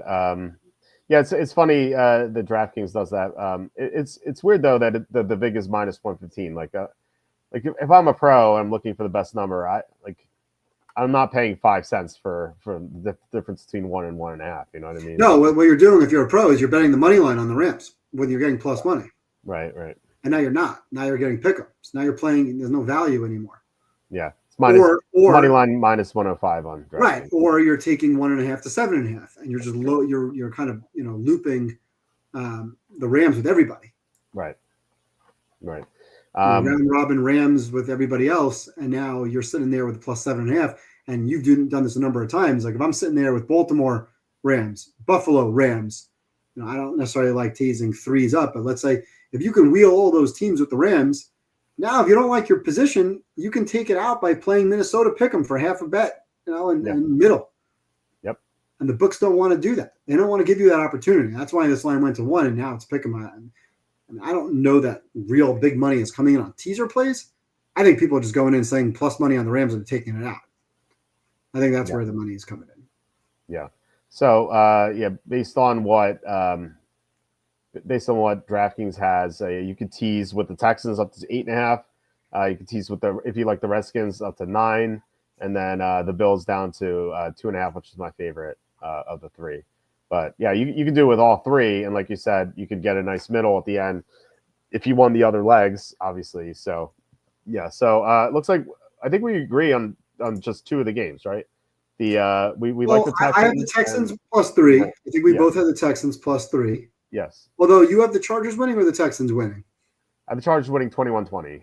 Okay, yeah, I'm the same. I think the Chargers find a way to win as well, but I would take the 3 points. Yeah. Obviously, we disagree on the Steelers. I hate the Broncos pick. I hate my Broncos pick. I just can't. I just don't want to get stuck with this game, and it's backdoor or Denver winning early. If Denver's winning early, I'm betting Buffalo. If I get a chance to bet Buffalo straight to come back and win, I will be doing that. But and not only that, if I see that this Buffalo is running away and hiding, I may just bet Buffalo team total over, because then I don't care about the Denver backdoor. I just care about Buffalo scoring. If I see they're moving the ball and it's going to be like the Detroit game or the Rams game where they're going to put up 40, they're going to give up 30, but they're going to put up 40, I don't have to worry about a plus 7.5 backdoor. I just need Buffalo to keep scoring. Right. And I'll bet that. So that's a better way to get at that game. Eagles, Packers, you're on the Packers getting the points? Assuming both quarterbacks are in. I wanted to, what I said before is I wanted to fade the news. So assuming you hear news at the same time that both quarterbacks are playing, where are you going with the game? It depends what the news is. Like if it's announced that Love's clear concussion protocol and this line goes to like 6, for example. Like we don't think that's going to happen, but if it skyrockets, then I'll be on the Packers +6. Right now, I think I'm leaning toward the Eagles, but I don't know. I haven't made up my mind in that game yet.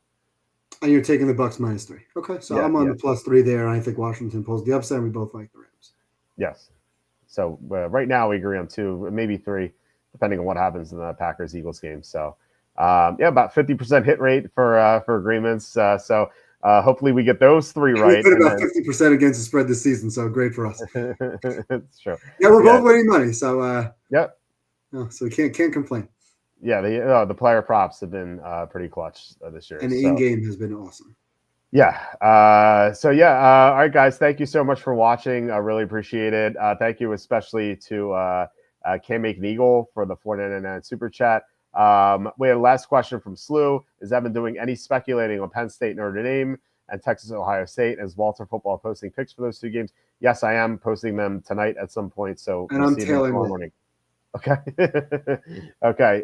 So any leans? Honestly, I don't even know the lines. I can look at the lines right now. I haven't even checked the lines. I'll tell them to you. You have your live reaction. Notre Dame is -1. I'm not surprised. I would lean Notre Dame to win. Okay. I don't really have a real feel for that. Okay. And Ohio State is -5.5. I would take Texas, but I'm against the Big Ten, and I generally lose. So okay. I was betting Ohio State after the first 2 possessions of that game. I was riding Ohio State team overs. You'll be proud of my dad. My dad, he live bet Ohio State. He didn't even know. Like I put on the game. I was over there with the kids, and I had the game on, and he's like, is it too late to bet? I'm like, it's never too late to bet. And then he's like, okay, give me Ohio State. I'm like, well, it's 7.5. It's -7.5 now. It was 2.5. He's like, I don't care. It's better now. so he bet -7.5, and he covered easily. So that was nice. Yeah, I did live bet Arizona State once they started making a comeback, and I was very close to taking yes overtime for like +1,400, and didn't. It was a 16-point game. They got a touchdown, and I was about to take it, and I didn't take it, and I was kicking myself as they tied the game that I didn't have it. And then I ended up live betting both teams. So I ended up with Texas as a short, like -140 favorite, and I had a big plus number on Arizona State from earlier in the game when they were down by 1 million. I'm like, all right. And I was literally just rooting for good games. And we finally at that point got a good game. So I'm rooting for good games again, but I have no real opinion. I guess I'm not surprised given what Ohio State just did that they're now 5.5 point favorite. I think that's a big number. So I would lean to Texas getting 5.5 points. Yeah. I'll have my picks up at some point tonight / tomorrow morning. So it kind of snuck up on me with preparing for the playoff games. It feels like I mean, this is the first time we have a long playoff schedule for college football. So I'm not like used to like when these games are going to occur. You know what I mean? I know the NFL games will be this weekend, so I have a schedule for when I publish the content for like this college football picks, like college football games. Like I just don't know mentally like when these games will be. Like I actually had to look it up. So just to make sure I got the picks in, you know. So I had to just prepare for that mentally as well. So we'll be prepared better in the following years. But yeah, like I said, I'll have those picks posted at some point tonight / tomorrow morning. All right, guys, thank you so much. Please hit like, subscribe, comment below, share this video. Visit the link in the description for the merch store. Evan, any final words here before we head out? No, the truth is, when we talk about games on a regular basis, there's 13 to 16 games in a week. There's usually 3 or 4 games that we like. Honestly, I don't see a lot of games here that I would rush to say, like, oh, that's a contest pick, right? That's a great bet. If this were a contest week, I'd probably be on the Rams. I think I was on the Rams in that. Well, I would have been on the Rams if it weren't the Thursday game when they played Minnesota the first time around. Outside of the Rams, I don't know that there's any game here that I would really look to rush to bet at the current numbers. If you gave me Broncos 10, I'd probably take Denver. At less than 10, I probably wouldn't. If you gave me Ravens at 9.5, I might consider that. But the reality is there's not a lot of value. I mean, these lines are good lines. Like Washington 3.5 was a good bet, and I bet it right away. If you gave me Texans 3.5, I'm on that too. But there's only 6 games. There's fewer games. There's something in every game you can find, whether it's teaser, live, prop, something that gives you action. But these lines are really good lines. Like I don't find a lot of value, and I would caution people from saying, "Oh, there's only 6 games." If I normally bet X dollars a week, I don't have to bet that amount this week just because there's fewer games. Now I have to bet more per game. Just don't do that. It's not worth it. And these are good, fun games. Finally, we have some really good potential football games to watch. There's no Jacksonville, Tennessee, Giants, Saints. All that crap is gone. Hopefully, these are good games. Even the Ravens Steelers, I still hope it's a good game. Although I will be looking forward to gloating when it's 34-17 again. So outside of that, be careful. Yeah, for sure. Don't.